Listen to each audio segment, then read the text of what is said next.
যুদ্ধ শুধু সৈন্যবল দিয়ে জেতা যায় না, প্রয়োজন পড়ে অস্ত্রের। বর্তমানে অত্যাধুনিক বন্দুক, রাইফেল, বোমা, ট্যাঙ্ক, মিসাইল, এমনকি পারমাণবিক বোমাও আবিষ্কার হয়ে গিয়েছে, যা একটা গোটা শহরকে ধ্বংস করে দিতে পারে। তা আমরা দ্বিতীয় বিশ্বযুদ্ধে জাপানের হিরোশিমা ও নাগাসাকিতে দেখেছি। আর এই পারমাণবিক বোমা অনেক দেশের কাছে আছে, কিন্তু এমন একটা সময় ছিল যখন যুদ্ধ তীর, ধনুক ও তলোয়ারের সাহায্যে জেতা যেত।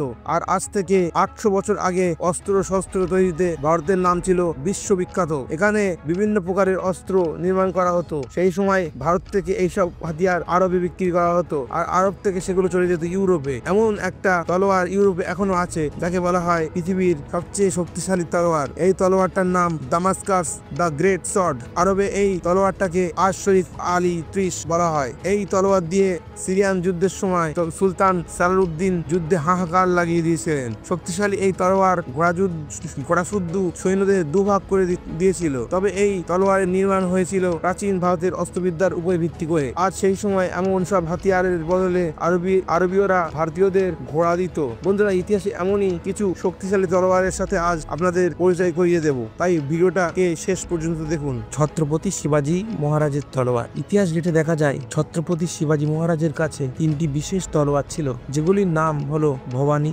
জগদম্বা এবং তুল্য তলোয়ার। মারাঠাদের ধারণা ভবানী তলোয়ার শিবাজী মহারাজকে স্বয়ং মা ভবানী দিয়েছেন। তুল্য তলোয়ারটি শিবাজীকে তার বাবা শাহাজি মহারাজ দিয়েছিলেন। এবং জগদম্ব তলোয়ারটির ইতিহাসে বলা হয়, যখন শিবাজী মহারাজ 7ই মার্চ 1659 সালে কঙ্কনা দুর্গ জয়ের প্রস্তুতি নিচ্ছিলেন, তখন মহারাজের এক বীর যোদ্ধা আম্বাজি সাওয়ান্ত একটি স্প্যানিশ জাহাজে আক্রমণ করেছিলেন। জাহাজ থেকে তিনি পর্তুগিজ সেনাপতি ইউক ফার্নান্ডেজের কাছ থেকে একটি অদ্ভুত তলোয়ার পান। এর কিছুদিন পর শিবাজী 16ই মার্চ শিবরাত্রির দিন যখন শিব পুজো করছিলেন, তখন আম্বাজির ছেলে কৃষ্ণাজি শিবাজী মহারাজকে এই তলোয়ারটি উপহার দেন। এই তলোয়ার থেকে শিবাজী মহারাজ অত্যন্ত খুশি হয়েছিলেন। সে সময় তিনি আদেশ দেন তার সমস্ত সৈন্যদের এরকম তলোয়ার দেওয়া। মহারানা প্রতাপের তলোয়ার। ইতিহাসে মহান যোদ্ধা ছিলেন মহারানা প্রতাপ। তিনি যখনই যুদ্ধে যেতেন তখন নিজের কাছে 2টি তলোয়ার রাখতেন। যদি তার সামনে কোনো শত্রু বিনা তলোয়ারে আসতো, তাহলে তিনি তার কাছে থাকা দ্বিতীয় তলোয়ারটিকে দিতেন, কারণ তিনি কোনো অস্ত্রহীন যোদ্ধাকে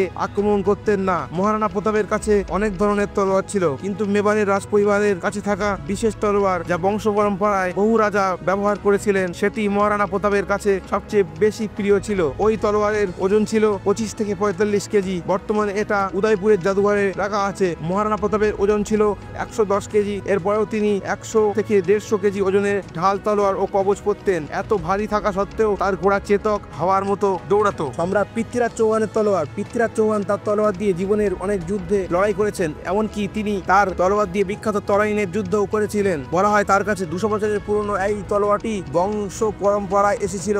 আর চৌহান বংশে কোনো রাজার রাজ অভিষেক হলে তখন তাকে এই তলোয়ার দেওয়া হতো। এই তলোয়ারের হাতল 4 ইঞ্চি সোনা দিয়ে তৈরি ছিল। তবে তরাইনের যুদ্ধের পর এই তলোয়ারের খোঁজ কোথাও পাওয়া। মহারাজা রঞ্জিত সিং এর তলোয়ার। মহারাজা রঞ্জিত সিং অনেক প্রতিকূল পরিস্থিতির মধ্যে দিয়ে শিখ সাম্রাজ্যের গঠন করেছিলেন। তিনি তার জীবনে অনেক যুদ্ধে লড়াই করেছিলেন। বলা হয় তার তলোয়ারটিকে ইংরেজরা ব্রিটেনে নিয়ে গিয়েছিল। তবে সাম্প্রতিককালে কিছু ভারতীয় সেই তলোয়ারটি ব্রিটেনে খুঁজে বের করেছেন ব্রিটিশ আমলের এক সেনাপতির বংশধরের থেকে। পরে এই তলোয়ারটি নিলামে ওঠে এবং এক ভারতীয় এটাকে কিনে নেয়। টিপু সুলতানের তলোয়ার। দক্ষিণের বাঘ বলে খ্যাত টিপু সুলতান সেই সময় মহান যোদ্ধাদের মধ্যে একজন। তিনি যতদিন বেঁচে ছিলেন ততদিন ইংরেজরা দক্ষিণ ভারতে নিজেদের ঘাঁটি সুরক্ষিত করতে পারেনি, আর তার শক্তি কয়েক গুণ বাড়িয়ে দিয়েছিল তার তলোয়ার। তিনি তার তলোয়ার দিয়ে জীবনের অনেক যুদ্ধে জয়লাভ করেছিলেন। এমনকি জীবনের শেষ যুদ্ধে তিনি এই তলোয়ার দিয়েই যুদ্ধ করেছেন এবং ইংরেজদের বিরুদ্ধে তিনি প্রাণ হারিয়েছেন। বলা হয় তার তলোয়ারে একটি বাঘের ছবি খোদাই করা আছে। ইংরেজরা এই তলোয়ার লন্ডনে পাচার করে দিয়েছিল। অনেক বছর পর এক ব্রিটিশ নাগরিক তার বাড়ির চিলেকোঠায় এই তলোয়ারটিকে খুঁজে পান। পরে এই নিলামে এক ভারতীয় এই তলোয়ারটিকে কিনে নেন। বন্ধুরা, এই ছিল ভারতের ইতিহাসে কিছু শক্তিশালী ও মহান